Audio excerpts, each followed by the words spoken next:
Fala moçada, professor Flávio Marçal aqui, prazerzão estar aqui com vocês para a gente conversar um pouquinho sobre o Enem desse ano, né, de 2021. Ó, primeiramente eu quero dizer que a prova de matemática, né, especificamente falando dela, é uma prova extensa, né, você sabe que são 45 questões, é uma prova cansativa, mas é uma prova previsível, né, nós já sabemos assim, muito bem, de forma muito bem delimitada, quais os assuntos vão vir e até com uma aproximação muito boa, né, com uma margem de segurança razoável, e a gente sabe até que assuntos e que quantidade que esses assuntos vêm, tá certo? Então assim, a ideia aqui nesses minutinhos que nós temos juntos é a gente conversar um pouquinho sobre temas relevantes dessa prova, tá? E aí nós vamos resolver algumas questões juntas. Eu separei aqui três questões do Enem mesmo, né, que a ideia é essa, e você tem em mente que resolver questões que já ocorreram te prepara para a próxima prova, porque as questões, como eu disse, são parecidas, né? O que muda muitas vezes é a história, né? O contexto, mas a matéria é a mesma, o jeito de resolver é o mesmo. Então, assim, você, ao se preparar, isso vale para o Enem, vale para qualquer prova, na verdade, ao se preparar para um concurso, para uma prova específica, quando você resolve as provas anteriores com foco, com atenção, você, sem dúvida, faz um trabalho maravilhoso, né? Para que você se saia muito bem na prova que você quer, no concurso que você quer, tá bom? Então, vamos começar aqui com a primeira questão, tá? Ela apareceu no Enem aí do ano passado, né? E vai aparecer de novo, só que com uma outra história, um outro contexto, mas com as mesmas ideias. É uma questão que envolve a parte de análise gráfica e a parte de funções e também o básico de finanças, né? O básico de matemática financeira. Vamos ler juntos aqui? Olha que interessante, ele diz assim, ó. Um administrador resolve estudar o lucro de sua empresa e, para isso, traça o gráfico da receita e do custo de produção dos seus itens, em real, em função da quantidade de itens produzidos. Bom, quando você lê esse texto escrito em português, é bom que você já esteja comparando esse texto com o texto escrito em forma de gráfico, né? Um gráfico é um texto, você sabe disso, só que ele expressa, né, exatamente a ideia que o cara quis no texto em português. Ele mostra os números, mostra comportamentos, mostra o que está acontecendo aí com as grandezas em questão. Então, quando você olha para esse plano cartesiano aqui, primeira coisa é observar o que tem nos eixos, né? No eixo X é a quantidade de itens produzidos e no eixo Y o preço em reais, né? O valor em reais. Ora, e dentro aí desse plano cartesiano ele representa dois gráficos. O gráfico mais fininho é o gráfico do custo de produção, né? Em função da quantidade de itens produzidos. Você veja que conforme você vai caminhando, né, com os itens, esse custo ele vai variando, né? Ele aumenta, depois ele diminui, depois ele aumenta novamente, tá certo? E o outro gráfico mais grosso é a receita. A receita começa lá nos R$5, tá vendo? Tanto a receita quanto o custo, né? Começam ali nos R$5 e vai aumentando, aumentando, aumentando. Parece, né? Não dá para afirmar que é, mas lembra assim um arco de parábola. Chega num valor ali máximo ali e começa a cair até que ela se encerra ali para a quantidade 30, né? Você tem um custo de R$45. Então você tem dois gráficos, os comportamentos estão esboçados, nós entendemos o que eles significam. Agora vamos ver qual que é o comando do exercício. O que o exercício quer? Vamos ver? Ele diz assim, ó, o lucro é determinado pela diferença, receita menos custo. Ainda é uma informação, né? Ele ainda não perguntou o que ele queria, mas ele te dá uma definição. A definição de lucro, que você já sabe, né? É receita menos despesa, ou, como ele colocou aqui, receita menos custo. Lembrando que receita é tudo que entra de dinheiro no seu bolso e custo é o que sai de dinheiro do seu bolso. Aqui, no caso, é uma empresa, né? Então, receita é o que ele arrecada, custo é o que ele deixa para lá, né? Conforme a gente vê nos gráficos aí. E o lucro é a diferença dessas duas grandezas aí, tá certo? Fácil, né? É aquela história, né? Se você arrecada mais do que você gasta, o lucro é positivo. Se você arrecada menos do que gasta, o lucro é negativo. E se você arrecada o que você gasta, o lucro é zero. Lembrando que lucro negativo geralmente é chamado de prejuízo, tá bom? Então vamos ver agora o comando da questão. Agora sim, ele diz, o gráfico que representa o lucro dessa empresa em função da quantidade de itens produzidos é, veja, o Enem te deu dois gráficos, o gráfico do custo e o gráfico da receita, e ele quer um terceiro gráfico. E ele te dá as opções. Vamos ver as opções das alternativas, são todas essas aqui. Pessoal, não tem que fazer conta nesse exercício, né? Apenas uma análise pura e simples de gráfico mesmo. Voltando aqui, ó, você observa que são gráficos de duas funções claramente, né?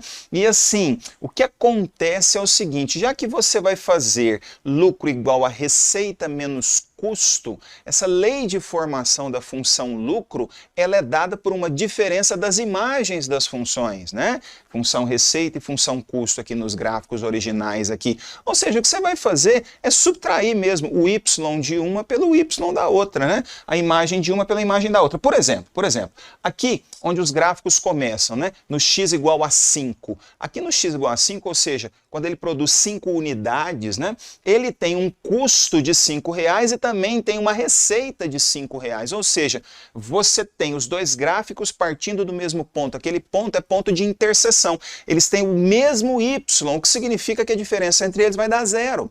Então, onde tiver interseção, a diferença dá zero. Você percebe que esses gráficos se interceptam duas vezes, né? Se interceptam no x igual a 5 e se interceptam no x igual a 15. Portanto, pessoal, se no x igual a 5 o lucro é zero, porque a diferença é zero, 5 menos 5, né?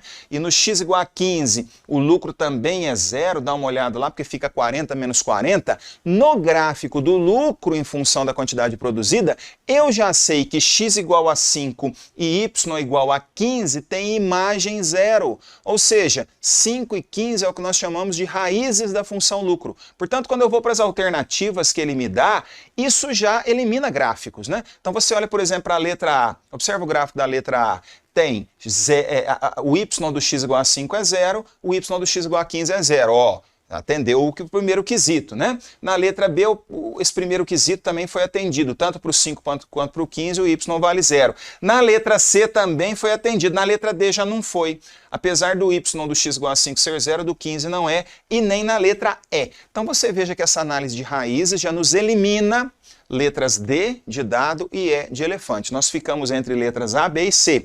Por quê? Porque tanto na A quanto na B quanto na C, os gráficos interceptam o eixo X nas abscissas 5 e 15, que são justamente as raízes da função lucro, visto que o lucro é a diferença entre receita e despesa. Agora, como é que a gente determina qual dessas opções será?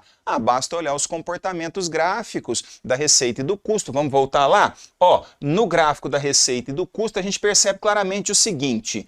Ó, entre 5 e 15, o custo supera a receita, o que significa que entre x igual a 5 e x igual a 15, você gasta mais do que você arrecada. Então, nesse caso, o lucro é negativo. E pelo mesmo motivo, só que ao contrário, entre 15 e 30, né, a partir do x igual a 15, depois do x igual a 15 até o x igual a 30, a receita supera o custo e nesse caso a receita é positiva. Então, você pode observar as alternativas e reparar. Você tem que procurar um gráfico que intercepta eixo x em 5 e 15, já encontramos, letra A, letra B ou letra C. E na sequência temos que procurar um gráfico onde o gráfico é negativo entre 5 e 15 e positivo entre 15 e 30. Vamos procurar isso aqui? Na letra A isso acontece. Olha lá, ó, o gráfico entre x igual a 5 e x igual a 15 está abaixo do eixo x e depois ele está acima. Na letra B isso não acontece e nem na letra C. Então, claramente, a resposta é a letra A, por essa simples análise. Nem precisou de eu observar o comportamento no sentido de onde está crescendo mais, onde está crescendo menos, onde é ponto ótimo, onde é máximo, onde é mínimo. Nem precisou, porque essa análise que a gente fez já matou o exercício. Repetindo, para a gente finalizar, nós temos que 5 e 15 são raízes da função lucro, portanto, o gráfico da função lucro tem que cortar o eixo x nesses valores. Tá ali, 5 e 15, letra A. Além disso, entre 5 e 15, o gráfico do lucro tem que estar abaixo do eixo x, porque tem y negativo, e entre 15 e 30 ali acima, porque tem y positivo, claramente letra A. Olha que legal, né? É claro que, como eu estou te explicando, com muita repetição, inclusive, estou falando a mesma coisa várias vezes, né? O professor muitas vezes faz isso para fixar a ideia na mente do aluno, é isso que eu estou fazendo com você. Então, como eu estou repetindo bastante, explicando com calma, mostrando direitinho, estou demorando um tempinho maior aqui, mas é evidente, né, que se você está ali com prática na matéria, em um minutinho você marca essa letra A, nem gasta os 3 minutos e pouquinho que você tem em média por questão lá. Beleza? Foi a primeira. Vamos para a segunda? A segunda é um outro tema que virá na sua prova. Não há dúvida sobre isso. Relevantíssimo, né? Análise combinatória. Vamos ver? Olha que legal esse exercício. Ele diz assim, ó. Nos livros Harry Potter, um anagrama do nome do personagem Tom Marvolo Riddle gerou a frase I am Lord Voldemort, né? Para quem é fã do Harry Potter, eu particularmente não assisti um filme do Harry Potter, mas não me interessei tanto, mas tem gente que gosta demais, né? E sabe bem onde é que apareceu essa historinha aí, né? O fato é que ele colocou esse textinho, mas o que a gente vai usar mesmo é o que vem na sequência. Ele fala, suponha que Harry quisesse formar todos os anagramas da frase I am Potter, de tal forma que as vogais e consoantes aparecessem sempre intercaladas e sem considerar o espaçamento entre as letras. Lembre-se que anagrama de uma palavra é uma palavra que se obtém trocando de posição as letras da palavra original. E a própria palavra é um anagrama dela mesma, né? Fazendo sentido ou não. Então, quando ele diz aqui, eu quero saber quantos anagramas eu tenho dessa frase, I am Potter, sem considerar os espaços entre o I, o am e o Potter, né?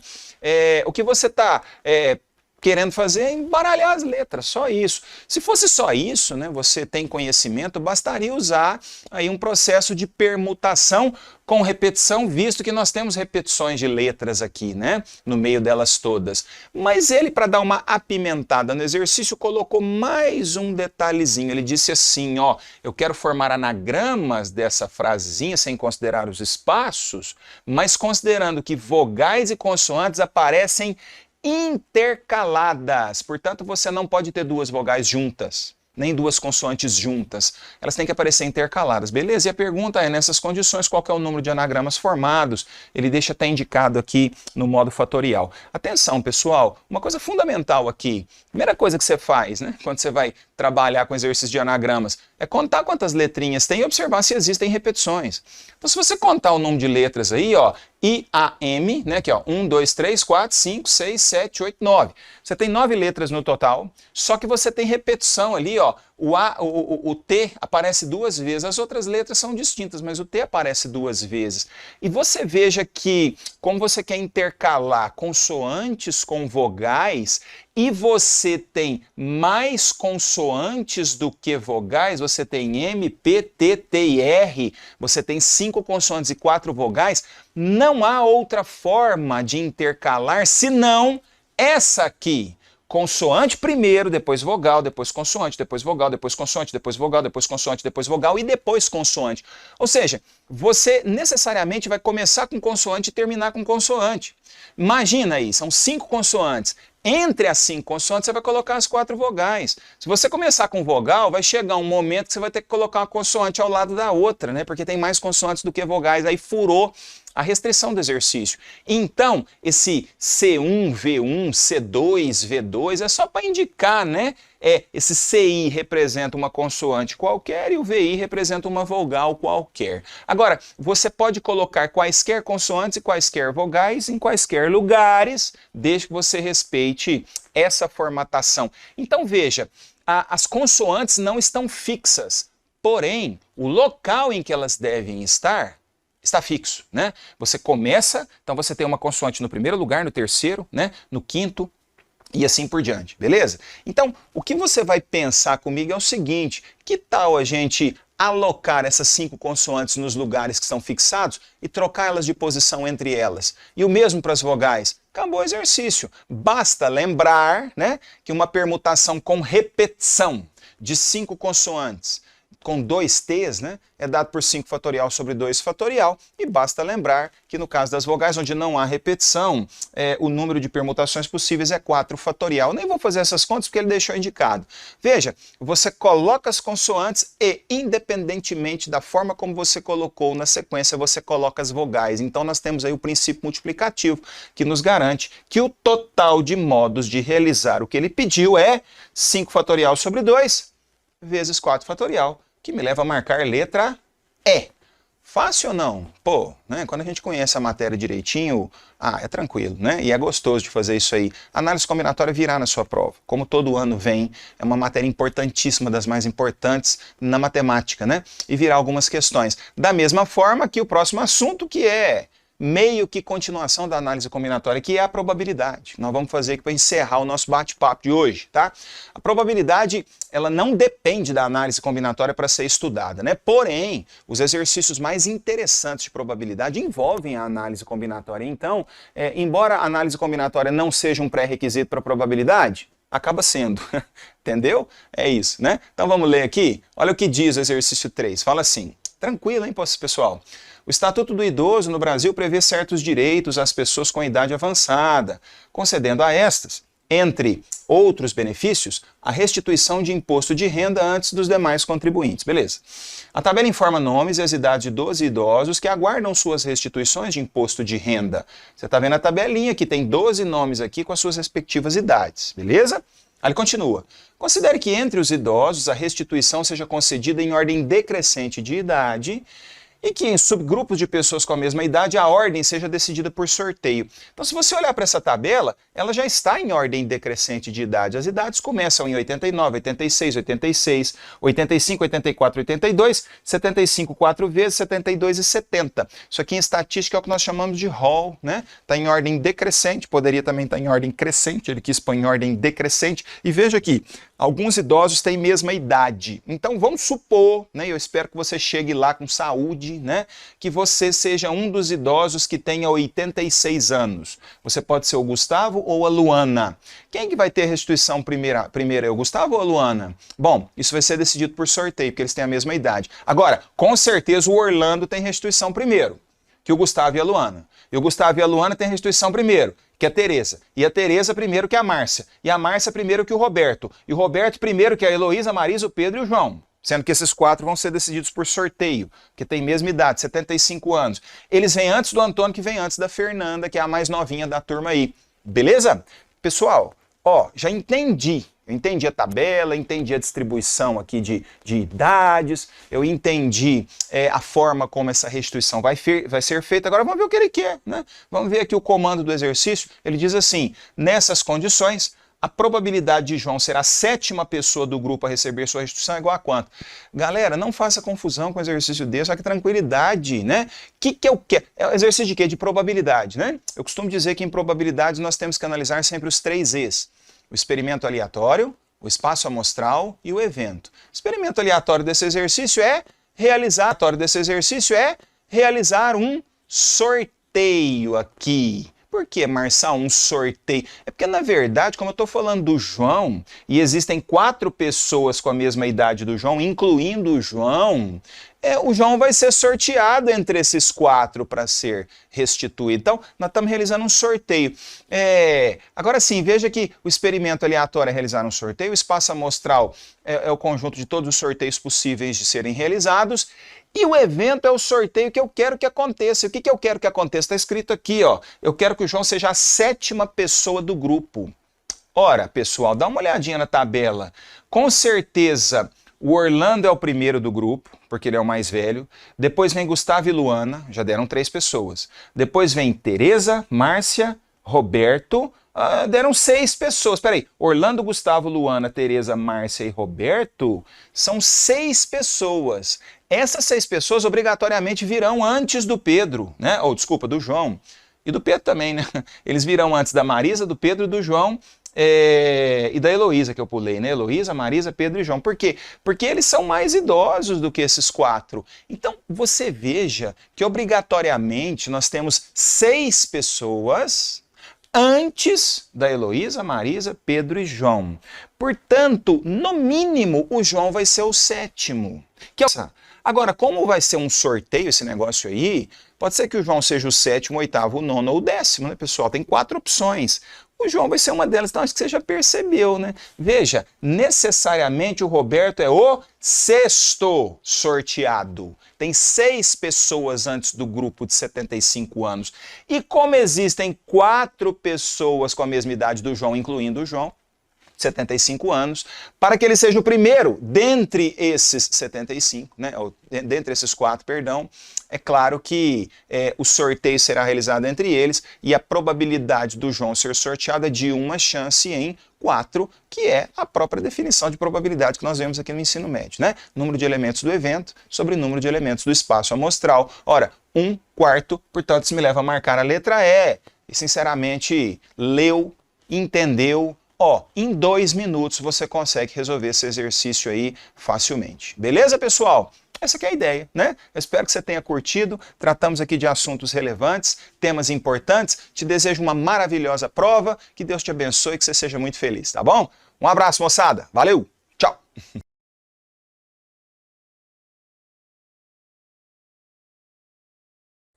Olá pessoal, tudo bem? Esse é um momento de resolução de exercício para o Enem 2021. E eu sou o professor Oswaldo, professor do Colégio Nacional, e nós vamos desenvolver, sou professor de matemática, e nós vamos desenvolver algumas questões nesse momento, né? Questões de matemática com foco Enem 2021. Então sejam bem-vindos aqui a esse momento de resolução de exercícios. Vamos lá? Questão número 1. Questão número 1, nós temos uma questão que fala de um sólido, né, em formato aí de um prisma trapezoidal. Ele representa uma piscina. Vamos ler esse texto aqui para ver o que ele oferece para a gente? Olha só, a figura abaixo representa uma piscina com forma de um prisma trapezoidal reto com água na parte de maior profundidade, né?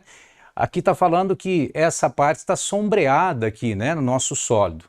Considerando as medidas indicadas na figura, a altura x em metros do nível da água é igual a letra A, 2,28 metros, letra B, 1,44 metros, 1,25, 0,80, 0,72. Então a gente vai desenvolver alguns cálculos para a gente verificar qual dessas opções vai representar a nossa resposta aí, né? Então, para a resolução, vamos lá? Vamos ver o que acontece aqui? Veja bem, dentro da nossa resolução nós colocamos o seguinte, ó.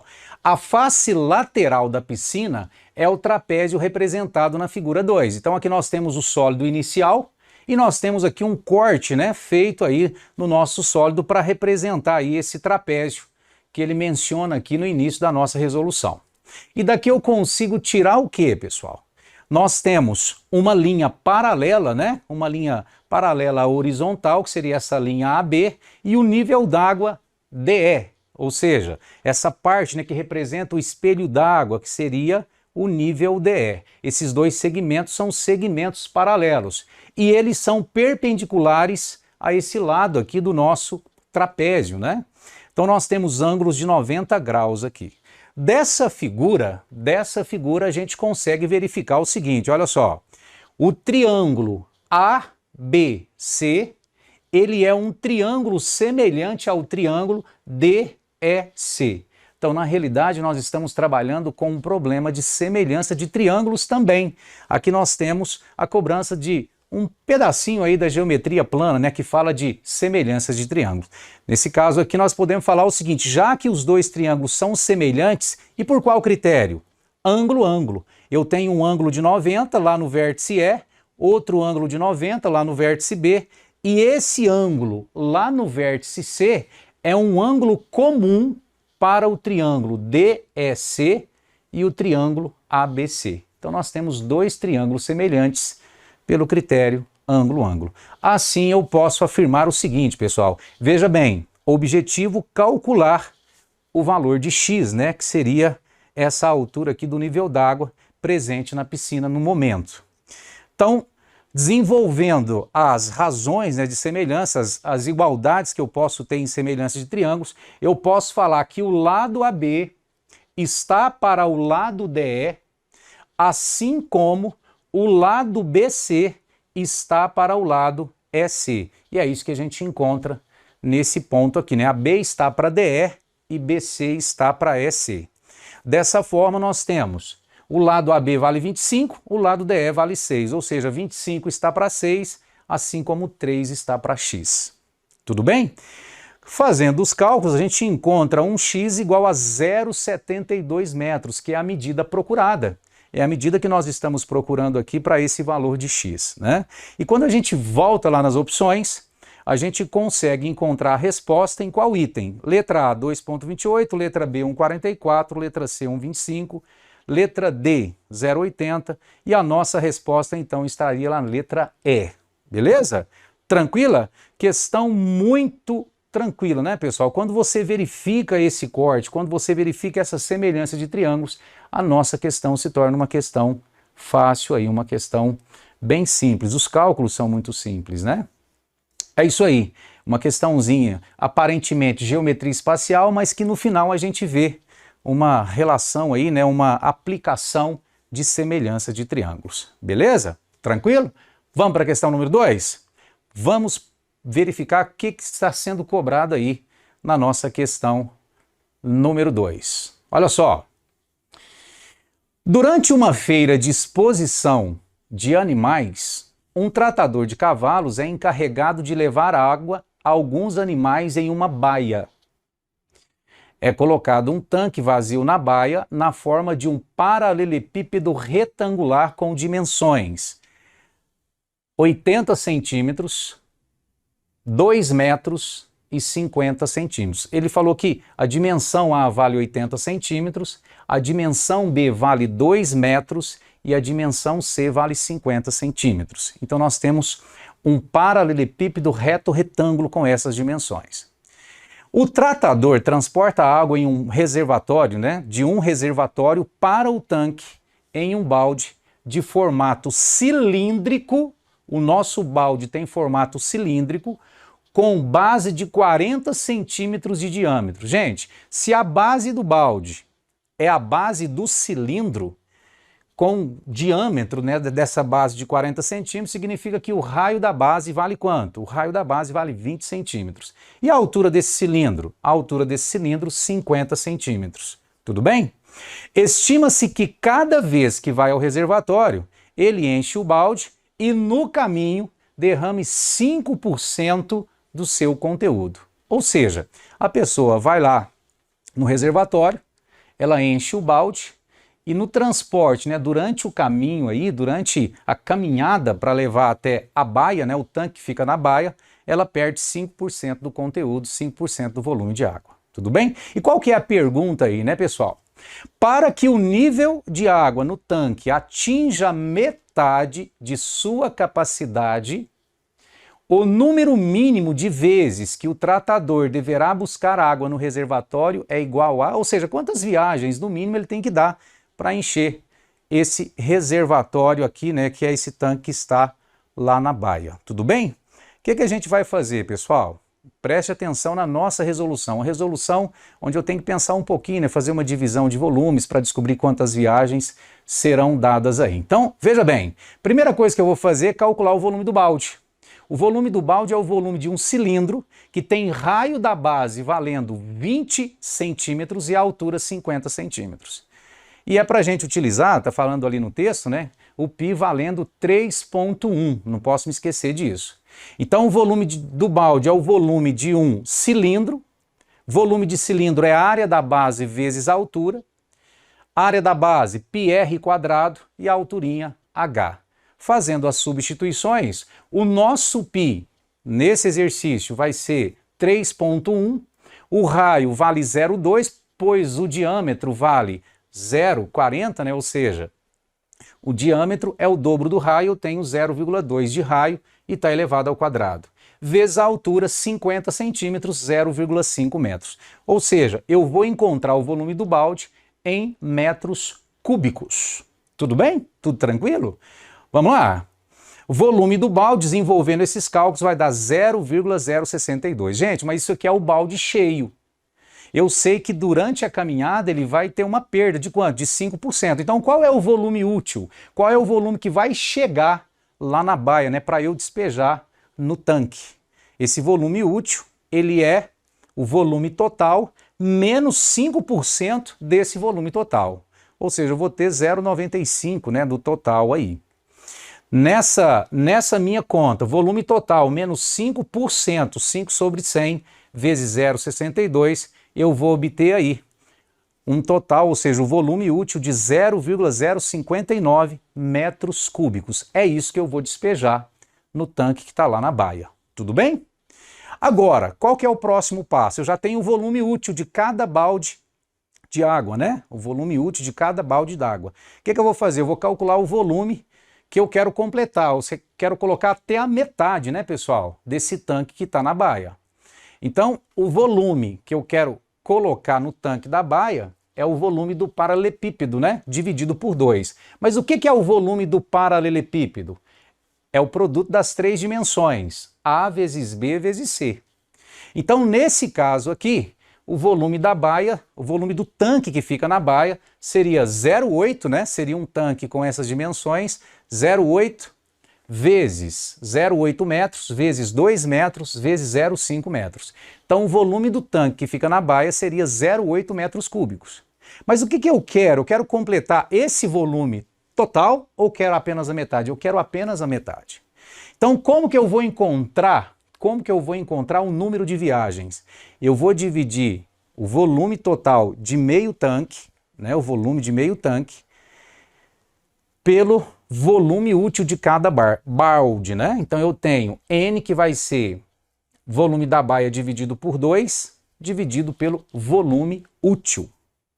Então eu tenho 0,8 dividido por 2, dividido por 0,059. Pessoal, quando eu completar, né, quando eu completar os cálculos, desenvolver essas contas, eu vou chegar em 6,77. Eu não posso dar 6 viagens apenas, porque eu não vou ter aí condições de chegar, completar o volume, que é a metade que eu quero ali. Então, qual que é o número mínimo de viagens para eu colocar pelo menos metade desse total de água aí, né? Eu teria um total aí no mínimo de 7 viagens. Isso vai estar em qual item para nós, né? Dos itens oferecidos, eu terei letra C de casa. Beleza? Tranquilo? O exercício de cálculo de volume, né? Cilindro, paralelepípedo, uma questãozinha bem tranquila aí para a gente desenvolver. Uma questão que eu tenho que pensar um pouquinho, né? Principalmente nessa questão de dividir, né? Lembrar direitinho aqui a questão que eu quero apenas metade do volume do paralelepípedo, tá certo? Eu quero apenas metade do volume do tanque que está na baia. Tem gente que às vezes se esquece e calcula o volume total e aí erra a questão só por esse motivo, né? Tranquilo aí? Vamos pensar na próxima questão? Vamos ver qual é a próxima questão que vai aparecer aqui para nós? Questão número 3. Questão número 3 fala o seguinte, ó. Uma bola de futebol é formada por 20 faces hexagonais e 12 faces pentagonais, todas com lados congruentes. Então eu tenho um sólido, né? Que seria esse sólido que representa a bola de futebol. Ela tem 20 faces hexagonais e 12 faces pentagonais, todas com lados congruentes. Para costurar duas faces adjacentes, gastam 15 centímetros de linha. Quantos metros de linha são necessários para costurar todas as faces lado a lado? E quantos vértices possui o poliedro representado por essa bola, respectivamente? Nós estamos falando desse sólido aqui, né, pessoal? E aqui nós temos as opções, ó. Tudo bem? Da letra A até a letra E. Ou seja, para eu costurar uma face em outra, eu preciso costurar esse lado desse pentágono a esse lado desse outro polígono aqui, né? Que seria outro polígono chamado hexágono, no caso aí. Então, eu preciso costurar esse lado ao outro lado do outro polígono, para eu obter apenas uma aresta do meu poliedro. Nesse caso, então, eu preciso descobrir quantos, né? Quantos segmentos desse eu vou ter. Eu preciso descobrir quantas arestas terá o meu poliedro. Porque para eu costurar, para eu ter uma aresta, eu vou gastar 15 centímetros de linha, que é o que eu gasto para costurar aí dois lados desses dois polígonos para ter a junção aí. Tudo bem? Então eu preciso descobrir quantas arestas tem o meu poliedro para eu multiplicar por 15 centímetros e fazer o fechamento e descobrir quantos metros de linha nós vamos ter. E aí, para descobrir o número de vértices, tem a relação de Euler que vai nos ajudar aqui. Vamos ver como é que fica essa resolução? Olha só. Cálculo do número A de arestas. Cálculo do número A de arestas. Eu tenho 12 faces pentagonais, eu tenho 20 faces hexagonais. Então, o que eu vou fazer? Qual que é o processo que a gente desenvolve para calcular o número total de arestas? Eu multiplico 12 por 5, mais 20 por 6, ou seja, eu tenho 12 faces pentagonais mais 20 faces hexagonais. Só que quando eu faço essa conta, eu estou duplicando o número total, né? Porque a aresta que sai de um vértice e chega no outro é a mesma que sai desse outro e chega no primeiro. Então eu estou duplicando, por isso que eu tenho que dividir por 2. Então, fazendo esse cálculo dividido por 2, eu tenho 60 mais 120, 180 dividido por 2, 90 arestas. E cada aresta desce, e em cada aresta, né, eu gasto aí 15 centímetros de linha. Então, no nosso caso aqui, o cálculo do comprimento C do total da linha vai ser 90, são 90 arestas, onde eu tenho 15 centímetros de linha em cada aresta, 1.350 centímetros. Passando isso aqui para metros, eu tenho 13,5 metros. Tudo bem? Tranquilo o cálculo, né? Tem só que lembrar desse detalhe do cálculo do número de arestas aqui, que é o cálculo do número de arestas de um poliedro, né? E aí, gente, tá faltando um pedacinho dessa questão ainda, né? Cálculo do número de vértices, porque ele quer isso também, ó. E esse cálculo do número de vértices, para desenvolver, a gente precisa lembrar que nós temos 12 faces pentagonais mais 20 faces pentagonais, são 32 faces no total. O número de arestas a gente acabou de calcular. Então eu já tenho o número de faces, 32, e tenho o número de arestas, 90. Para eu encontrar aí o número de vértices, eu posso utilizar a relação de Euler, né, pessoal? V mais F igual a A mais 2. E nesse caso aqui, fazendo as substituições, eu tenho V mais 32 igual a 90 mais 2, obtendo V, ou seja, o número de vértices, igual a 60. Tudo bem? Então, a resposta dessa questão, né, ele pergunta o comprimento total de linha 13,5 e o número total de vértices 60 aí. Isso vai estar onde, hein, pessoal? Onde é que ele colocou? Eu coloquei novamente aqui as opções para a gente, ó. Então eu tenho 13,5 metros de linha no total e 60 vértices. Isso vai estar na letra D. Tudo bem? Beleza? Tranquilo? Vamos ver mais uma questãozinha aqui? Rapidinho. Vamos ver uma questão que é a questão número 3. Olha só que interessante, ó. Os estudantes 1, 2 e 3 concorreram ao mesmo cargo da diretoria do Diretório Acadêmico DA de uma faculdade, sendo que o candidato 1 obteve aí 6,25 do total de votos que os 3 receberam para esse cargo. Na figura ilustrativa a seguir, a área de cada um dos 3 retângulos representa a porcentagem de votos obtidos pelo candidato correspondente. Juntos, os retângulos compõem um quadrado, cuja área representa o total de votos recebido pelos 3 candidatos. Ok? Eu estava falando o seguinte aqui, né? Que nós temos aqui nessa figura ilustrativa, ó, olha só. Ele fala que nesse retângulo aqui, essa parte aqui representa, né, a área, né, está diretamente ligada ao número de votos que o candidato 1 obteve, a área do retângulo 3, o número de votos que o candidato 3 obteve, e aqui, nesse outro retângulo, retângulo maior, está intimamente ligada, né, ou diretamente proporcional ao número de votos que o candidato 2 recebeu. Tudo bem? Aqui eu tenho esse retângulo, para esse retângulo menor, ele forneceu 2 centímetros de altura e 4,5 centímetros aí de largura, né, de comprimento aí. Tudo bem? Então, do total de votos recebidos pelos 3 candidatos, o candidato 3 obteve qual porcentagem, né? Eu quero saber para esse candidato aqui, pessoal, ó. Qual é a porcentagem de votos para esse candidato, sabendo que o candidato 1 obteve 6,25. O que a gente vai fazer? Presta atenção, por favor. Olha só, nós sabemos que através dessa porcentagem, né, fornecida pelo candidato 1, no número de votos pelo candidato 1, e através dos cálculos dos valores fornecidos pelo retângulo, né, dimensões do retângulo, 2 centímetros de altura e 4,5 de comprimento, dá para eu calcular a área total do nosso quadrado. E se eu tiver a área total do nosso quadrado, eu consigo aí o cálculo do lado desse quadrado. Vamos ver o que acontece? Eu sei que a área do retângulo, 4,5 vezes 2, né, tá em centímetros, eu tenho 4,5 vezes 2 centímetros quadrados, equivale a 6,25, isso aqui vai me dar um 9, né? A área total corresponde a 100%. Estou desenvolvendo uma pequena regra de 3 aqui, né? Dessa forma, eu encontro a área total do nosso quadrado, 144 centímetros quadrados.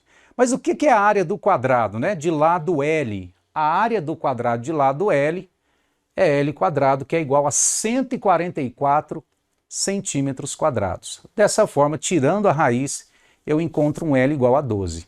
Pessoal, esse é o lado do quadrado, né? Esse valor, ou seja, essa dimensão na vertical também é lado do quadrado. Então, dá para eu verificar aqui que se esse pedaço é igual a 2, aqui eu tenho o complemento, né? 2 mais quanto que vai me dar o valor 12? Eu tenho essa altura desse retângulo 3 igual a 10. E é isso que é apresentado aqui, ó. Para o candidato 3, a área do retângulo 3 seria 12, que é o total do lado, menos 2, vezes 4,5, que é essa largura aqui, né, do nosso retângulo, essa dimensão do retângulo 4,5. 12 menos 2 dá 10, 10 vezes 4,5, 45 centímetros quadrados. Tudo bem? Então, esse retângulo 3 tem área 45 centímetros quadrados. Agora, olha aqui que interessante, pessoal. Dá para eu desenvolver outra regrinha de 3, né? 144 centímetros quadrados equivale ao total da área, 100%. 45 centímetros quadrados, que é a área do candidato 3, equivale a Y%. E quando eu desenvolvo as continhas aqui nessa regra de 3, eu obtenho 31,25, que seria a porcentagem de votos que o candidato 3 recebeu. E quando eu vou para as opções, eu encontro essa resposta exatamente na letra A. 31,25 foi então o total de votos que o candidato 3 obteve aí. Pessoal, aqui nós temos uma questão então de cálculo de área de retângulo.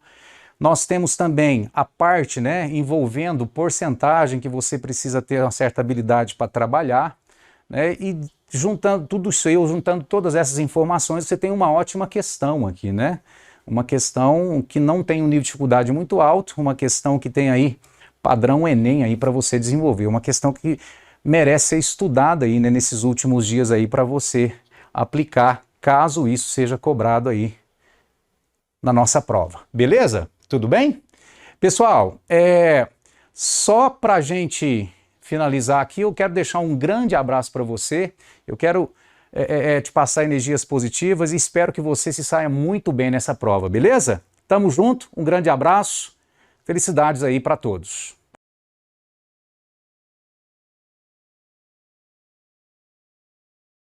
Olá pessoal, eu sou o Fabrício, professor de matemática do Colégio Nacional, e eu vim trazer hoje para vocês ótimas dicas para você que vai fazer a prova do Enem.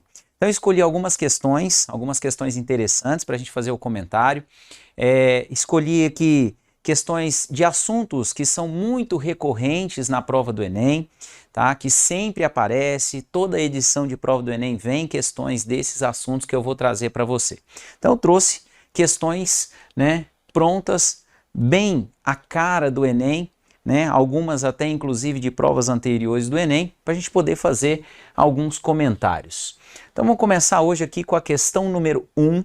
É uma questão que envolve mudanças de unidades de medida, tanto volumétrica como medida linear, tá? Então vou trazer a importância dessas questões para uma prova de matemática do Enem. Então vamos lá. A questão diz o seguinte, ó.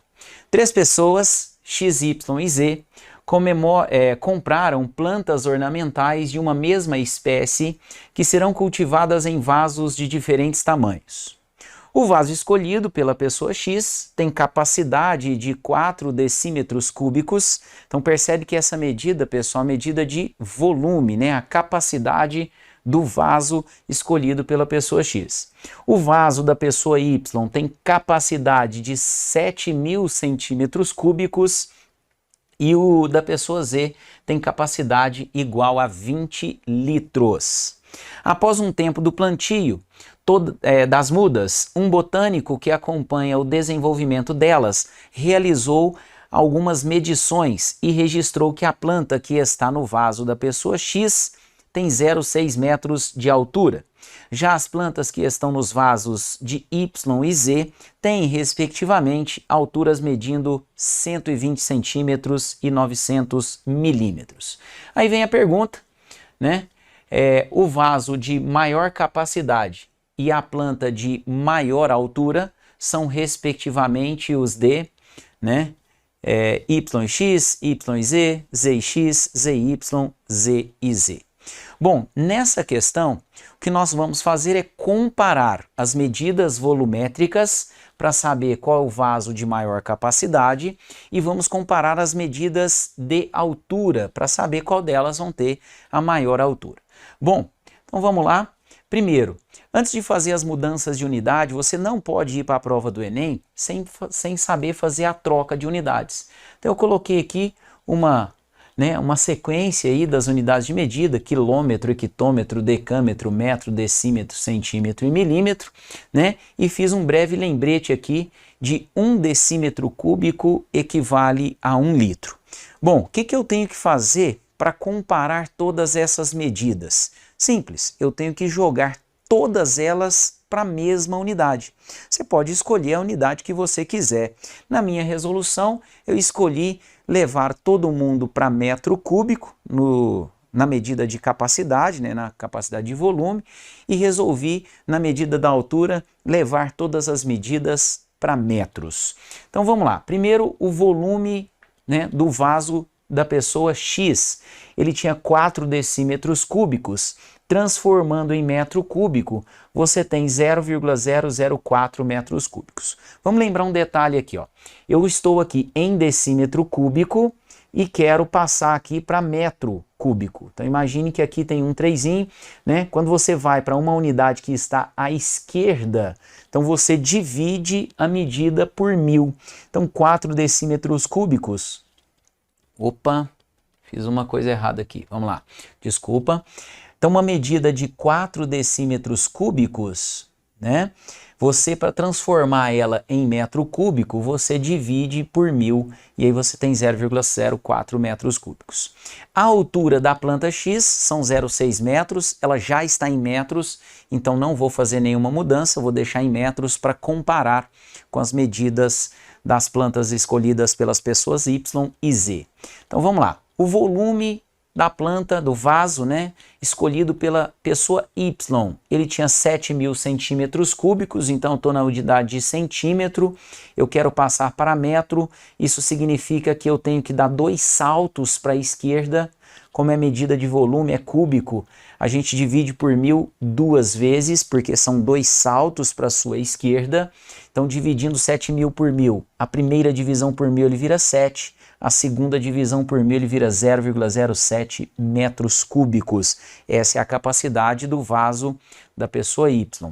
E a altura da planta nesse vaso, que era de 120 centímetros, que foi dado no texto, fazendo a transformação para metro, né? Estou aqui em centímetro, quero chegar em metro, agora a cada pulinho para a esquerda é uma divisão por 10, porque a medida é linear. Então, ó, dividiu por 10 uma vez, virou 12, dividiu por 10 de novo, você chega em 1,2 metros de altura. E o volume de Z, que era 20 litros, lembrando aqui dessa associação aqui, ó, 1 decímetro cúbico equivale a 1 litro, então 20 litros são 20 decímetros cúbicos. Então decímetro cúbico, lembra, para metro cúbico, né? Quando você coloca as medidas volumétricas, você divide por 1000 e 20 dividido por 1000 vira 0,02 metros cúbicos. Então, olhando para essas medidas, o vaso de maior capacidade volumétrica é o vaso Z e a planta, né, de maior altura é a planta Y, 1,2 metros. Por quê? A planta Z tinha 900 milímetros, então de milímetro para chegar em metro, ó, é 1, 2, 3 saltos para a esquerda, ou seja, divide por 10 3 vezes, 900 dividido por 10 3 vezes vira 0,9 metros. Então a planta de maior capacidade volumétrica, o vaso de maior capacidade volumétrica é o vaso Z e a planta de maior altura é a planta Y. Portanto, letra D você marcaria nessa questão. Bom, questão muito importante, tá? É importantíssimo que você saiba transitar entre as unidades, ou seja, saiba fazer mudanças de unidades. Não só de medida linear, porém também de medida volumétrica e também de medida de área. Bacana? Então vamos lá, vamos fazer uma segunda questão, questão 2. A questão 2, tá? É uma É uma questão que envolve aqui interpretação de gráfico, também outro assunto muito recorrente na prova do Enem, né? Um gráfico para você fazer uma leitura e fazer uma marcação. Alguns trazem cálculos, outros não, é só interpretação mesmo. Essa aqui é só interpretação. A questão fala assim, ó, prever a dinâmica populacional de um país é de extrema importância, pois com esse conhecimento as políticas públicas em saúde, educação, habitação e infraestrutura poderão ser executadas sem atraso e de forma eficiente. A linha cheia no gráfico mostra a evolução da população brasileira desde 1950 até 2010 e a extrapolação, ou seja, a previsão até o ano de 2050, representada pela linha tracejada. Foi feita com base nos dados dos censos demográficos realizados até 2010. Então esse é o nosso gráfico, a linha cheia é até 2010 e o pontilhado é a previsão de crescimento da população até 2050. A pergunta da questão é em relação, pelo gráfico apresentado, o intervalo em que se observa aumento da população é. Então, vou voltar aqui um pouquinho no gráfico. Então, você percebe que o aumento da população, ele começou lá em 1950, quando começou a ser estudado, quando o início dos nossos dados, e você percebe que a previsão é que essa população cresça até esse ponto, que seria no ano de 2040. Depois de 2040, a previsão é que a população comece a diminuir. Então, de 1950 até 2040 é o período de crescimento do nosso gráfico. Então, você analisando, você marcaria letra B, de 1950 até 2040, letra B, é o período de crescimento da população, de acordo com esse gráfico. Beleza? Questão simples, leitura de gráfico. Extremamente importante que você vá para a prova do Enem, com essa habilidade bem consolidada, de extrair, tirar informações de um gráfico ou de uma tabela, É grande o número de questões numa prova de Enem cobrando essa habilidade aí. Bom, questão 3, a questão 3 que eu preparei para vocês aqui é uma questão que envolve um pouquinho de matemática financeira, aumentos percentuais, tá? Vai envolver lucro, prejuízo, e a questão fala o seguinte, e também tem um gráfico, para a gente poder interpretar aqui. Fala assim, o gráfico mostra as receitas e as despesas de uma empresa nos meses de julho a novembro de um ano. O resultado financeiro obtido pela diferença entre receita e despesa pode ser positivo quando é um lucro ou é negativo quando é um prejuízo. Então, quando você olha para o gráfico, as barrinhas escuras é a receita, ou seja, é o dinheiro que entrou na empresa. E as barrinhas mais claras são as despesas, o quanto se gastou naquele determinado mês. Então, por exemplo, você olha lá no primeiro dado ali, em julho, a empresa teve uma receita de 1.200 e um custo, uma despesa de 700. Ou seja, ela demonstra que em julho houve lucro de 500. Já em agosto, nós tivemos aqui na empresa uma receita de 2.300 e uma despesa de 3.900. Ou seja, claramente um prejuízo, Então você gastou mais do que ganhou e nesse caso um prejuízo de 1.600. Em setembro, nós tivemos um lucro pequeno, mas tivemos receita de 1.400, despesas de 1.350, um lucro de 50 e assim por diante. Vamos ver o que ele está querendo em relação a essas informações aqui. Bom, sabendo que no mês de dezembro em geral, de melhores vendas, o dono da empresa fez uma previsão de que a receita naquele mês terá um aumento em relação ao mês anterior, com a mesma taxa de crescimento ocorrida de setembro para outubro, e que a despesa irá se manter a mesma de novembro. Bom, essa parte do texto é extremamente importante, então ele conta que em dezembro nós vamos ter um aumento na receita das vendas em relação a novembro, e a taxa de aumento, a porcentagem de aumento é a mesma que apresentou de setembro para outubro. certo? Então a primeira coisa que a gente vai ter que calcular aqui, quantos por cento a receita aumentou de setembro para outubro e aplicar o mesmo aumento de novembro para dezembro. Bom, e outra informação importante é que ele fala que a despesa é a mesma de novembro. Então as despesas de dezembro é a mesma de novembro. Então eu consigo calcular tanto a receita quanto a despesa do mês de dezembro, que é o mês que ele está citando lá em cima. Bom, se confirmadas as previsões, do dono da empresa, o resultado financeiro a ser obtido no semestre de julho a dezembro será vamos lá, ele quer saber se no semestre, lá de julho até chegar em dezembro, teve prejuízo, se teve lucro, o que aconteceu nesse período, então a gente vai ter que calcular. Então eu coloquei aqui o gráfico para a gente poder analisar, os dados no gráfico vão até novembro, então lembra que a primeira coisa que eu vou calcular é que de setembro para outubro, a receita que era de 1.400, ela saltou para 3.500. Então eu vou ter que calcular quantos por cento de aumento aconteceu.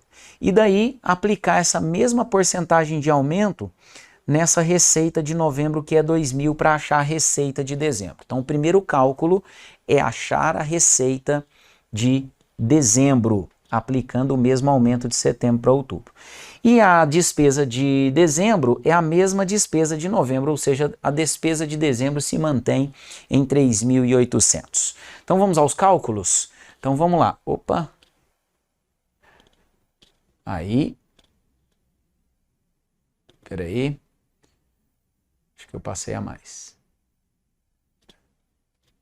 Bom, a taxa de crescimento na receita de setembro para outubro foi de quanto? Então vamos lá, lembra que no gráfico, tá?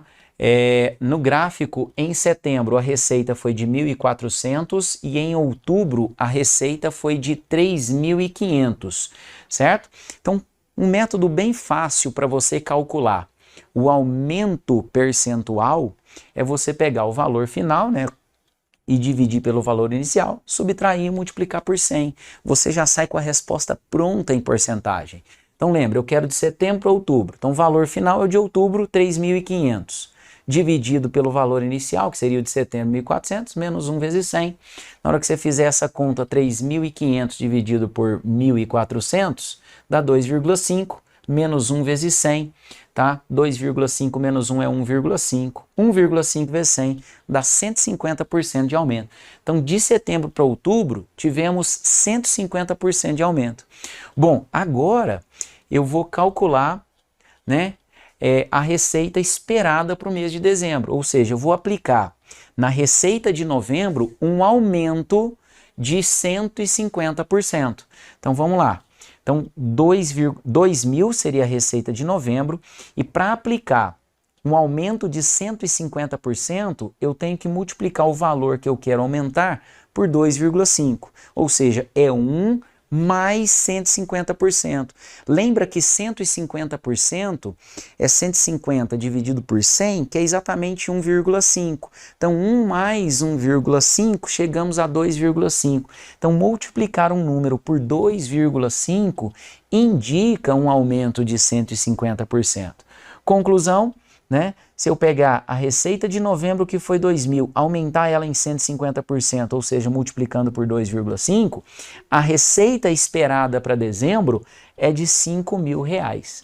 Então, beleza. Se a receita é de 5.000 e a despesa é a mesma de novembro, em dezembro a gente vai ter um lucro, certo? Um lucro. E como é que eu calculo toda a receita, né, todo o lucro ou prejuízo no semestre? Então vamos lembrar, ó, primeiro mês, julho, nós tivemos lucro de 500, lembra que a gente fez o cálculozinho lá no gráfico.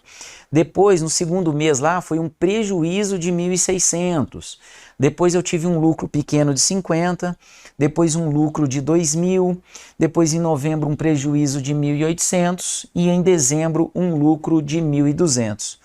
Somando os lucros e receita, nós tivemos um saldo positivo de R$350.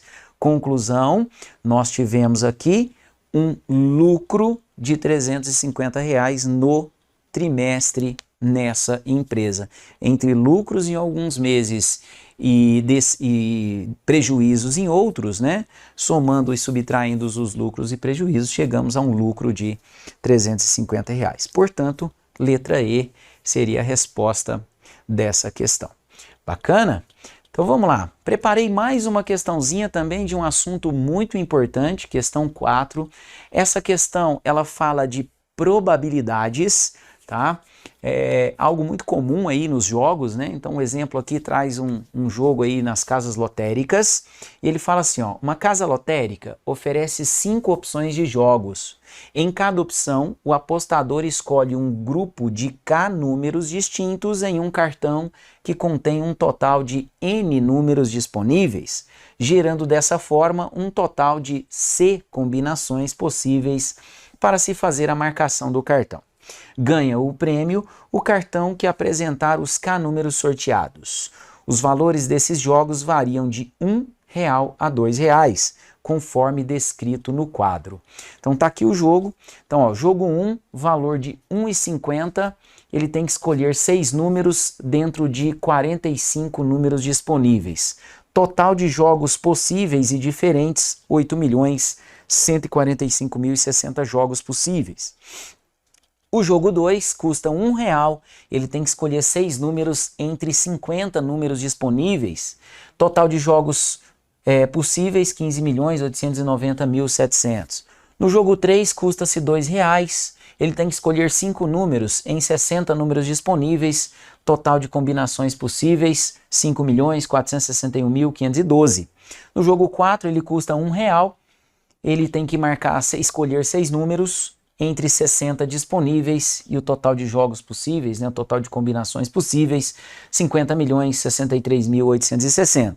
No jogo 5 ele custa R$2, ele escolhe 5 números entre 50 disponíveis, né, e o total de combinações possíveis aqui, 2.118.760. Então a gente vai se basear nesse quadro aqui para responder à pergunta da nossa questão.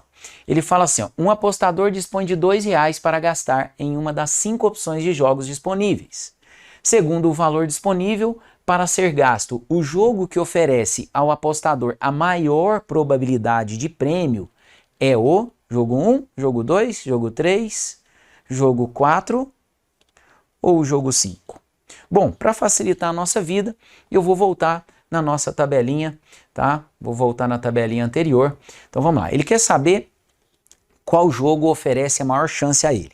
Bom, se ele fizer o jogo 1, ele só tem condições de fazer um único jogo, porque ele só tem R$2. Então pagou em 50, ele só faz um único jogo.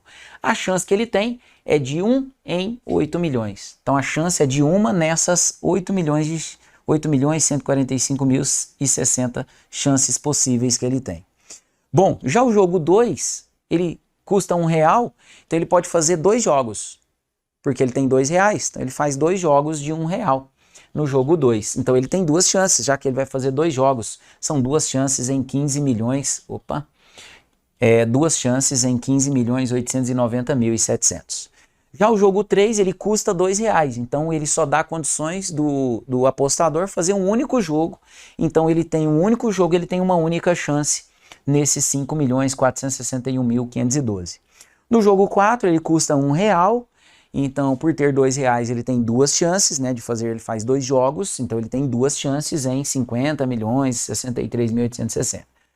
E o jogo 5 ele só faz um jogo, ou seja, ele só tem uma chance em 2.118.760. Bom, feito os cálculos, né, vou te mostrar todos os cálculos aqui, eu tenho que a probabilidade no jogo 1 é de 1 em 8.145.060, o jogo 2 é de 2 nisso, então é de 1 em 7 milhões, o jogo 3 ele só consegue fazer um jogo, então ele só tem uma chance naqueles 5 milhões, o jogo 4 ele faz 2, então ele tem 2 chances naquelas 50 milhões de chances, né, então, ou seja, simplificando 1 em 25, e o jogo 5 é de 1 em 2.118.760. Conclusão, a maior chance dele é apostar no jogo 5, né? Portanto, letra E é a maior chance que ele tem, né, de vencer o jogo nessa situação. Fechou? Bom, uma última questãozinha para a gente encerrar, questão 5, falando aí de análise combinatória, né? Rapidinho. A questão fala assim, ó, Eduardo deseja criar um e-mail utilizando um anagrama exclusivamente com as 7 letras que compõem o seu nome, antes do símbolo @.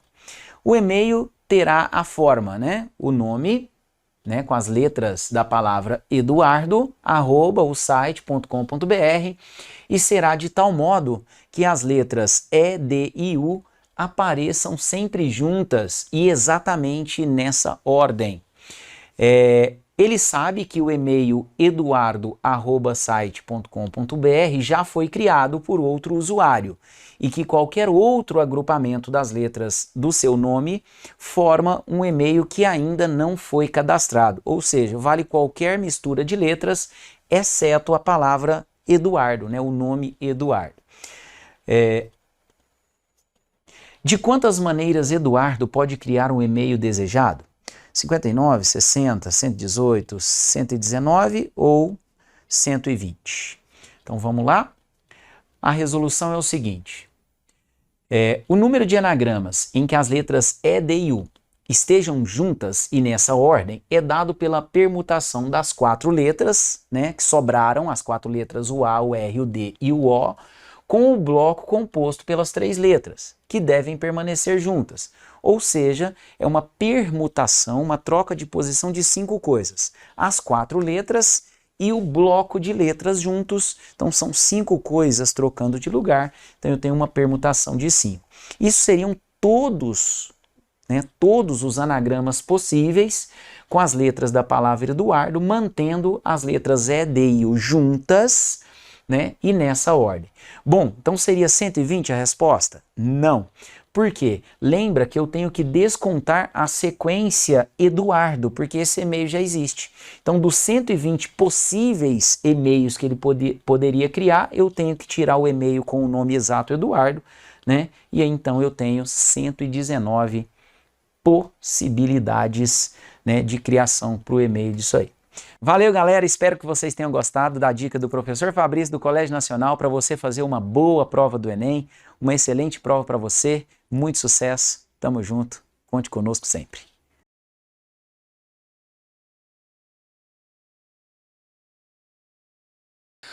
Olá pessoal, tudo bem? Eu sou o professor Jess, professor de matemática, e é uma alegria enorme estar com você nessa revisão para o Enem 2021. Eu tenho certeza que a gente tem muita dica e muita informação que vai ajudar você a detonar nessa prova. E lembre-se, isso é apenas um aperitivo do que rola aqui no Colégio Nacional Educação Sempre. Então, sem demora, bora para a aula que eu separei aqui algumas questõezinhas topíssimas para vocês. Questão número 1, simbora! Eu fiz um cortezinho para depois dar uma cortadinha, tá?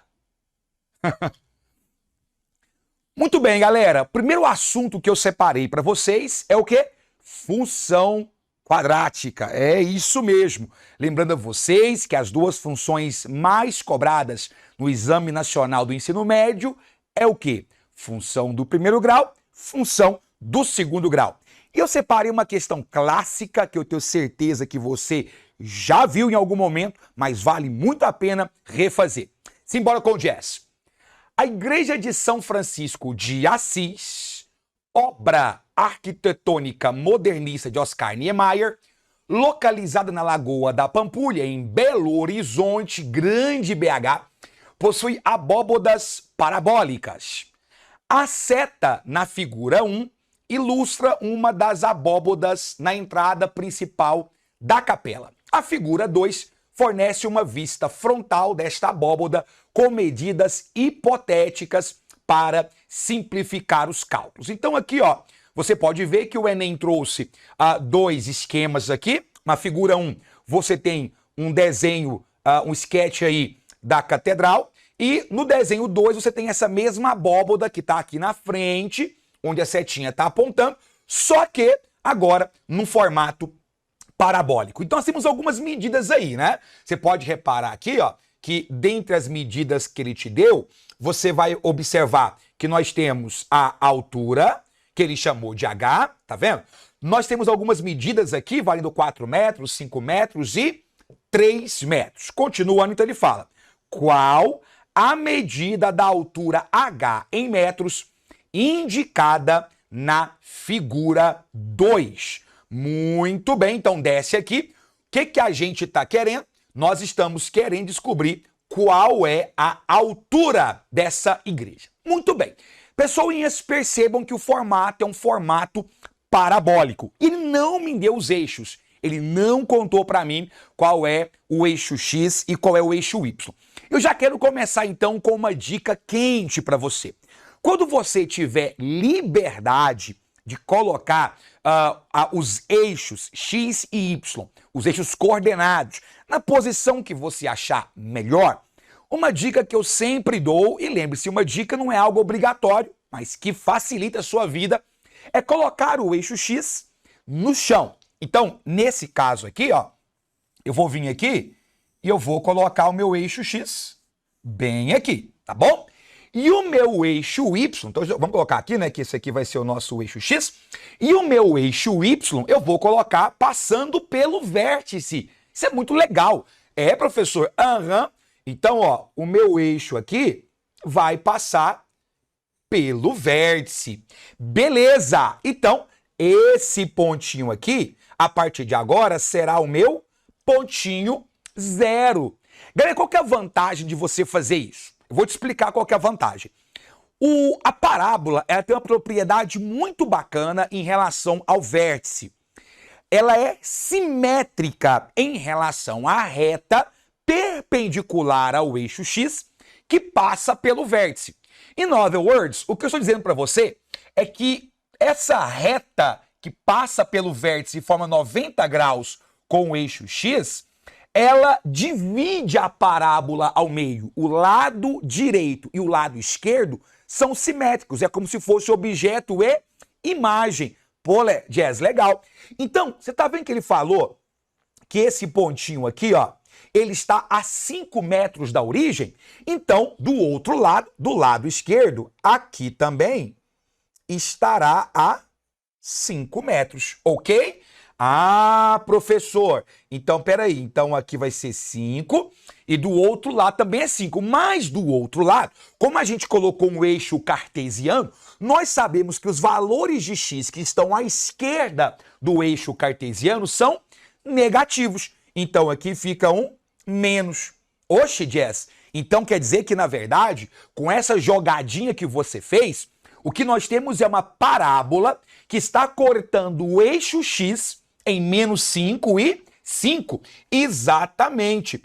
E qual que é o nome desses pontos em que a gente corta o eixo X? Você lembra o nome? Não. Raízes. O nome disso é raiz. Ah, então quer dizer que nessa brincadeirinha aí, as raízes são...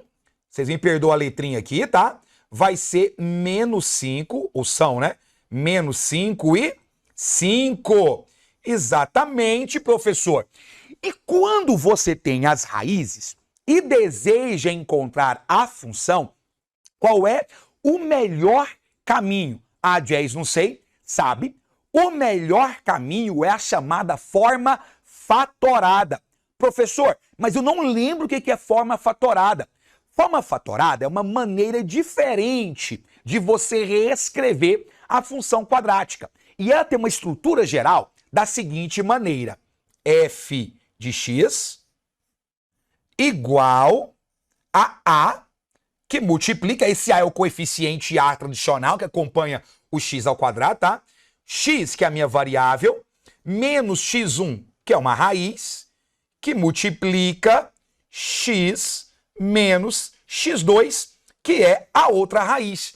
Ah, Jazz, entendi. Legal, hein, cara? É, uai. E aí? E aí é o seguinte, o uai bem mineirão aqui, né? Uma raiz, a gente sabe que é menos 5, certo?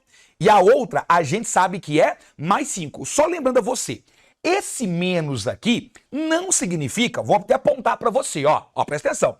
Esse menos aqui e esse menos aqui não significa que o meu número é negativo. Menos antes de uma incógnita ou antes de uma letrinha significa que você está permutando, trocando o sinal daquele negócio. Então, por exemplo, a primeira raiz não é menos 5? é menos 5. Então, quando eu colocar dentro do parênteses, ela vai entrar como mais 5, ok? A outra raiz não é mais 5? É, Jess. Quando ela entrar para dentro do parênteses, ela entra como menos 5. Ah, professor, legal, legal. E aí, Jess? E aí, é o seguinte, bora pegar um pincelzinho aqui de uma outra cor? Só para lembrar o seguinte, o que tá rolando aqui, na verdade, é o produto da soma pela diferença. Não é verdade? Lembra aquele tradicional caso de produto notável? Nós temos aqui, ó, o produto da soma pela diferença. Aham. E qual que é a regrinha mesmo? Ah, professor, eu lembro. É o quadrado primeiro menos quadrado segundo. Isso! Então esse aqui vai dar A, que multiplica. Olha só. O primeiro é x, certo? Então ele ao quadrado vai dar x ao quadrado. Menos.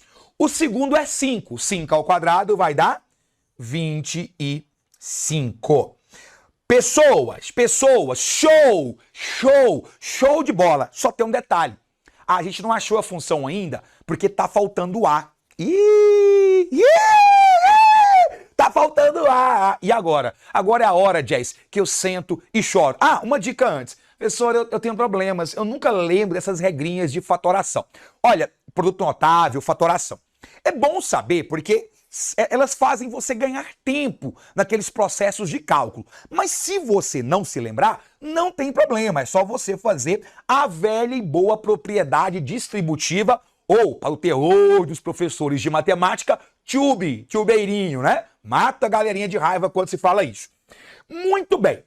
Esse A tá faltando, tá? Tá, Jess. E aí?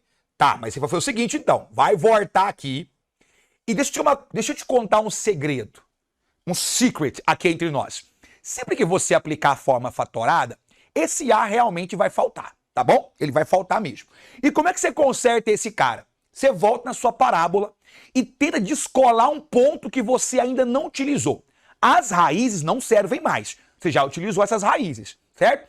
Então, eu tenho que descobrir outro ponto que eu ainda não tenha utilizado. E, para a nossa alegria, ó, esse ponto aqui, ele ainda não foi utilizado. Vou marcar aqui bonitinho aqui, ó. Deixa eu só descolar aqui. Pronto, agora vai.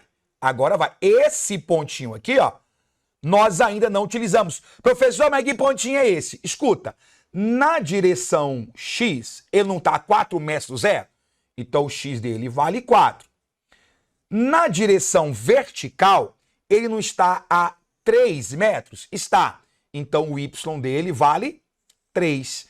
Ah, Jess, saquei. O X aqui vale 4, o Y aqui vale 3. Não, mas esse 3 ficou relaxado, hein? Você tá doido?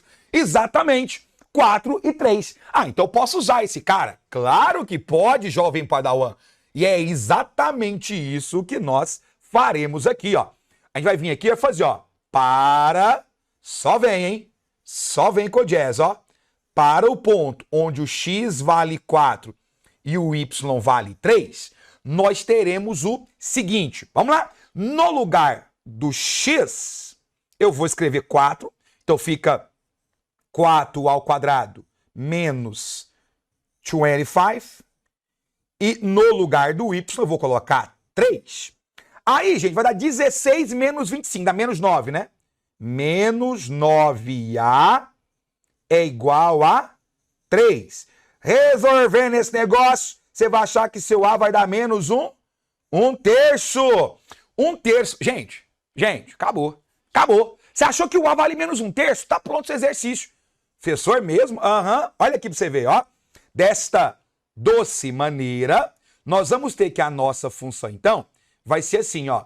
F de x, no lugar do A, menos 1 terço, que multiplica x ao quadrado menos 25. Nossa função tá pronta, lindão, lindona, tá pronto, tá prontinho. Professor, e agora? E agora? E agora é o seguinte, o que está pedindo para você? Ih, Dez, nem lembro. Pelo amor de Deus, nunca perca da sua mente o que você quer encontrar. O que eu quero encontrar? Eu quero achar a altura. Altura, H. Então, vem com o jazz aqui. Você vai vir aqui, ó. Nhão. Ah, meu Deus do céu. Olha onde está a altura. Vem cá, pincelzinho bonitinho. Aqui, ó, meu filho. Isso aqui é a altura, ó. Repare que se você achar o Y do vértice, você acha a altura. Mas como a altura coincidiu, ó, como esse cara aqui, isso aqui é a altura, tá? Da catedral, né?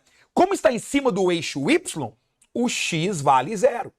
Ah, professor, não tá lembrando disso não. Pois é, está em cima do eixo Y, o X vale 0 e o meu Y é o H. Então você vai fazer o quê? Você vai voltar lá no seu cálculo, volta aqui.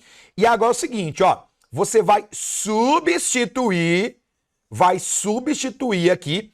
Onde tem X você vai colocar 0 e onde tem Y você vai colocar H. E aí fica o seguinte, ó, H vai ser igual a menos 1/3 de, no lugar do X, 0, 0 ao quadrado, menos 25. Fazendo essa continha, você vai achar que o H vai dar 25/3, baby. 25/3, baby. 25/3 metros, né? E foi! Aqui é assim, gente, o negócio aqui é bruto. É bruto. Pronto. Resolução feita, resolução concretizada. Parabéns. Parabéns. Parabéns. Muito bem, com isso, nós teremos, então, como gabarito, cadê o trem? Cadê o negócio aqui? Letra D, baby, 25/3, tá bom? 25/3 é a nossa resposta. Curtiu? Gente, você já deixou o seu like aqui no vídeo? Já deixou seu comentário? Da onde você está assistindo a gente? É daqui de Uberlândia? Você é aluno do Colégio Nacional ou você é visitante? Comenta no chat aí, interaja no chat, tá certo? Curta o vídeo, compartilhe com o seu amigo, amiga, é muito bacana ter você aqui, tá bom? Vamos então para a questão de número 2. Gente, essa questão 2 é muito legal, porque olha o que o enunciado está falando pra gente. O fisiologista inglês Archibald Vivian Hill propôs em seus estudos que a velocidade V de contração de um músculo ao ser submetido a um peso P, tá pequenininho esses negócios, né? É dado pela equação P mais A vezes V mais B igual a K, onde A, B e K são constantes.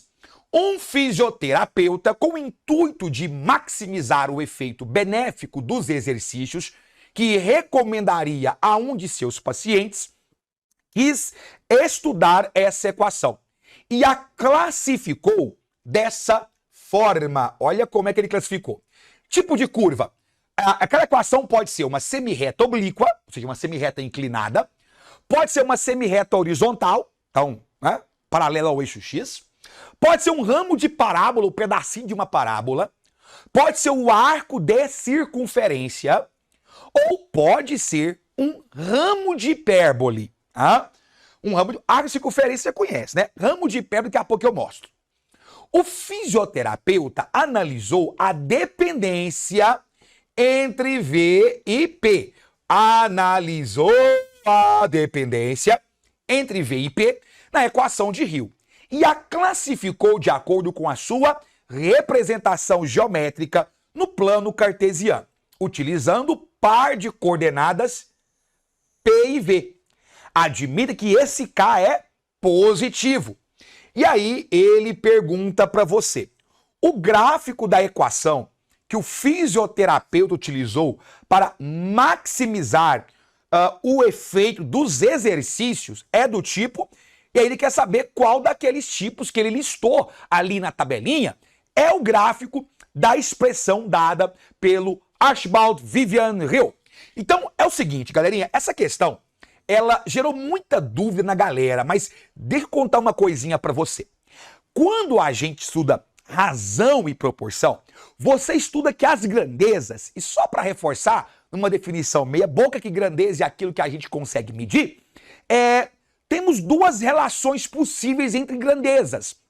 As relações das grandezas diretamente proporcionais e a relação das grandezas inversamente proporcionais. Então, só para você lembrar aqui de um detalhezinho, quando as grandezas são diretamente proporcionais, pensa aí duas grandezas, x e y, certo?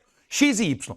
E essas duas grandezas são diretamente proporcionais. Isso significa que se eu pegar e efetuar a razão entre essas duas grandezas, nós sempre teremos um valor constante para isso, que nós chamamos de K, onde esse K é a nossa razão de proporção, certo? A nossa constante de proporção ou constante de proporcionalidade. Então, detalhe, quando a gente multiplica duas grandezas, nesse caso aqui, observe que nós teremos essa brincadeira. Olha aqui, ó, y é igual a K vezes x. E o que é isso? Isso é uma equação de uma reta. Lembre, galerinha, que o K, tá? O K, ele é uma constante, ele é um número real, ele é um escalar. Então, nesse sentido, o que nós temos aqui é que quando duas grandezas são diretamente proporcionais, o gráfico delas é uma reta, tá? Agora, quando você tem grandezas chamadas de inversamente proporcionais, certo? Grandezas inversamente proporcionais. O que significa ter duas grandezas inversamente proporcionais? Significa que na mesma medida que uma aumenta, a outra diminui. Vou repetir isso aqui para você. Na mesma medida que uma aumenta, a outra diminui. E vice-versa. Na mesma medida que uma diminui, a outra aumenta. Nas grandezas diretamente, elas crescem juntas, elas diminuem juntas. Na inversamente, uma cresce e a outra decresce. Uma decresce e a outra cresce. Nesse sentido, quando duas grandezas são inversamente proporcionais, nós temos que o produto dessas duas grandezas é uma constante K. O produto das grandezas é uma constante K. E olha que legal, gente. Se eu pegar o x e passar dividindo, eu vou ter que y é igual a K dividido por x. Isso aqui, pessoal, é um gráfico bastante conhecido em matemática, tá? E nós chamamos de ramo de hipérbole. A carinha dele é assim, ó. Quando duas grandezas são inversamente proporcionais, olha a carinha dele aqui, ó. É desse jeito, tá vendo? Esse formato, esse layout de gráfico que você acabou de ver, é o que nós chamamos de grandezas inversamente proporcionais. À medida que uma aumenta, a outra faz o quê? Diminui. Tá ligado na história? Então, com esse conhecimento, olha aqui para você ver. Volta aqui. Volta aqui. O que a gente tem aqui, ó? Olha o que ele contou para nós. Você tem uma grandeza aqui, certo? Que é a grandeza peso somada com número. Então, é uma grandeza. Você pode chamar isso aqui do que você quiser. Eu vou chamar isso aqui de x. Deixa eu apagar aqui, que sem querer eu fiz um rabisco aqui, ó. Pronto, tá? Se eu chamar isso aqui de x, beleza? E aqui eu tenho o quê? Velocidade somada com número, que também é uma grandeza y. Eu vou ter exatamente o quê, pessoal? Eu vou ter o produto entre duas grandezas me dando uma constante K. Sempre que o produto entre duas coisas te dá uma constante K, significa que elas são o quê? Elas são inversamente proporcionais. E se elas são inversamente proporcionais, você viu comigo agora que o gráfico tem que ser o quê? Um ramo de hipérbole. Ah, moleque! Sem fazer conta, só com interpretação e conhecimentos gráficos das grandezas, a gente matou o exercício. Top demais, não é? Gostou? Comenta! E se inscreva aqui no canal NASA Play. Não se esqueça disso, tá bom? Já deixou o joinha? Já? Top! Simbora então para nossa última a questão de número 3, na tela e no quadro. Vem comigo! Bom, pessoal, a questão de número 3 é estatística. E é claro que a gente não ia finalizar esse momento de revisão sem falar de estatística. Vem pronunciado com o Jazz, vai. Ele fala o seguinte: uma loja que vende sapatos recebeu diversas reclamações de seus clientes relacionadas à venda de sapatos e da cor branca ou preta. Os donos da loja anotaram as numerações dos sapatos com defeito e fizeram um estudo estatístico com o intuito de reclamar com o fabricante. Pessoal inteligente, pessoal dedicado. A tabela contém a média, a mediana e a moda desses dados anotados pelos donos. Então tá aí uma tabelinha estatística sobre as numerações dos sapatos com defeito. As numerações com sapatos com defeito foi média 36, mediana 37 e moda 38. Para quantificar os sapatos pela cor, os donos representaram a cor branca pelo número 0 e a cor preta pelo número 1. Essa parte é importante, hein, galerinha? Sabe-se que a média da distribuição desses zeros e uns é igual a 0,45. Os donos da loja decidiram que a numeração dos sapatos com maior número de reclamações e a cor com maior número de reclamações não serão mais vendidos. Então preste bem atenção. O que não vai ser mais vendido? Não vai ser mais vendido a numeração que tiver mais problema e não vai ser mais vendido a cor que deu mais problema. A loja encaminhou um ofício ao fornecedor dos sapatos, explicando que não serão mais encomendados os sapatos de cor e de número. Olha, uma informação aqui é bem imediata. Se você voltar aqui no nossa tabelinha, olha só o que ele fala pra gente aqui, ó. Ele tá falando pra você que a moda é 38. Pra você que não lembra, eu vou te explicar. Moda é o valor que aparece com maior frequência absoluta na nossa amostra. Nossa, Jess, que matematiquês é esse? Eu vou te explicar direito então. Moda é aquele valor que aparece mais vezes, que repete mais vezes. Você pode pensar quando a gente fala assim que uma coisa está na moda? O que é estar na moda? Estar na moda é que onde você vai, as pessoas estão usando aquilo. É uma trending as pessoas usarem aquilo, não é verdade? Então, a moda indica que essa numeração é a que tem mais defeito. É a que tem, vamos pôr bonitinho assim, ó. É a que tem, vamos fazer mais um aqui, mais defeito. Ah, professor, entendi. Então, essa numeração aí é a que apresenta a maior quantidade. Então, já sei que a numeração é 38. Se a numeração que mais apareceu com defeito é 38, 38 não vai ser pedido. Professor, com isso já dá para mandar um monte de coisa embora, né? Já. Ó, com isso, a gente já fica em dúvida aqui, ó, jovem, só entre a letra A e a letra B, né? Porque a letra B já vai embora aqui. Opa, volta. A letra B já vai embora. Deixa eu só alinhar aqui para você. Né? A letra C também já vai embora. Vamos pôr aqui bonitinho aqui, ó. Opa! Vamos pagar aqui, menino. Paga aqui, ó. A letra E vai embora e a letra C também vai embora. Ah! Então ficou em dúvida entre a letra A e a letra D. Aí você fala assim, nossa, Jess, e agora? Como é que eu vou fazer isso aqui, hein, professor? Como é que eu vou saber? Para isso, volta nessa informação. Man, tem uma informação aqui. Deixa eu ver se dá certo colorir isso aqui para você. Ó, tem uma informação aqui, meu filho, que ela, sim, ela é crucial para você, tá? Que é a da cor. Olha aqui para você que falar para você, ó. A cor branca é o número 0 e a cor preta é o número 1. E ele fala que a média dos sapatos com defeitos deu 0,5. Professor, o que significa isso, hein? Sabe o que significa isso? Vou te explicar. Pensa o seguinte, vamos supor que a quantidade de sapatos brancos e pretos fosse igual, certo? Então, eu teria Os sapatos brancos é 0. Você concorda se eu tiver 5 zeros? 0 mais 0 mais 0 mais 0 mais 0 mais 0 é a mesma coisa de 0.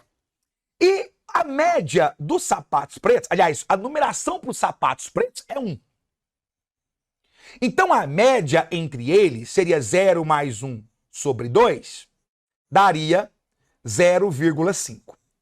Agora, pega a visão, pega a visão, pega a visão. Faz o teste aí. Se você tiver mais número 1, caramba, isso aqui é muito importante, velho. Cadê o negócio aqui? Vem cá. Se você tiver mais número 1 do que 0, essa média, seja razoável, ela tende a aumentar e chegar mais perto de 1 ou ela tende a diminuir e chegar mais perto de 0? Vou repetir a pergunta para você. Responda aí no chat, vai. Responde aí para mim. Responde aí, vai. À medida que eu aumento a quantidade de 1s, se eu tiver mais 1 do que 0, eu venho aqui no 1 e vou aumentando. Se eu tiver mais 1 do que 0, a média, ela fica mais perto do 1 ou fica mais perto do 0? Claro, né, galerinha? Ela vai ficar mais perto do 1. Você tem mais 1, então a média vai subindo, é ou não é? Mas se acontecer o contrário, se eu tiver mais zeros do que 1, o que vai acontecer?